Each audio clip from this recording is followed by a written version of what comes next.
Covering Santa Cruz County now, the county put out a 3-year plan they say is intended to reduce homelessness by 30% and cut the unsheltered population in half. It's called Housing for a Healthy Santa Cruz, and officials say they put this draft together with surrounding cities and local nonprofits. Some of the goals include increasing rates of rehousing, increasing enrollment in homelessness programs, adding an additional 160 year-round emergency shelter beds, 350 new rapid rehousing slots, and 100 new permanent housing slots with supportive services. They also pledged to reach out to homeless communities directly for solutions.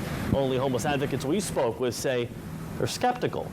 KION's Jocelyn Ortega joins us live. And so, Jocelyn, where does this effort stand right now?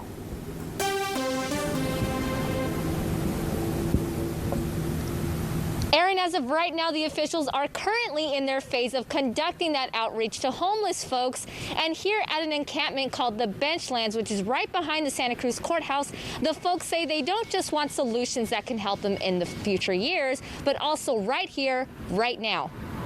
In 2018, Santa Cruz County counted more than 2,000 homeless people living in the area. That is likely to increase under another count expected in January. Currently, the county is working on a new strategic plan, a roadmap, with the goal of providing housing and reducing the number of homelessness by the year 2024. Santa Cruz County spokesperson Jason Hoppin tells us the number one thing needed to reduce homelessness is housing units. We can do that by preserving our existing shelter network.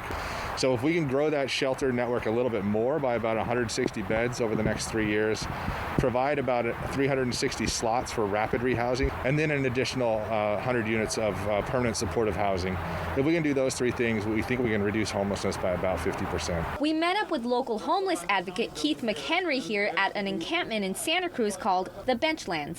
He says there's a flaw in the county's plan and that adding hundreds of new beds and units may still not be enough. The economy is clearly collapsing for most working Americans. There's going to be probably a doubling of the unhoused people in our county during these 3 years. They would be basically playing catch up. A big part of the county's plan is for officials to connect with some of the most congregated homeless communities, such as in the city of Santa Cruz, Watsonville, and even out in Aptos. McHenry says his suggestion is for more immediate solutions. Showers. There could have been money spent on building showers. It would be wise to start building single-room occupancy hotels, and they should stop ticketing people and stop sweeping people, and they should give people much more time to stay wherever they are. One thing both sides agree on is that there is much work laying ahead. We have had a lot of gaps in the past. We've had a lot of gaps because people would, for example, go to the hospital and then they would be discharged from the hospital and they wouldn't be connected to any services. It's going to take everyone working together. The county cannot do this alone. Hoppin says the county is also looking into relocating some encampments, including the Benchlands. Now, the Benchlands actually have a history of moving out and coming back into this location, so we're going to be keeping an eye out to see what changes happen here in the next few weeks. In the meantime, county spokesperson Jason Hoppin says resources are still available for homeless folks who may need them. In Santa Cruz, Jocelyn Ortega, KION News Channel 546.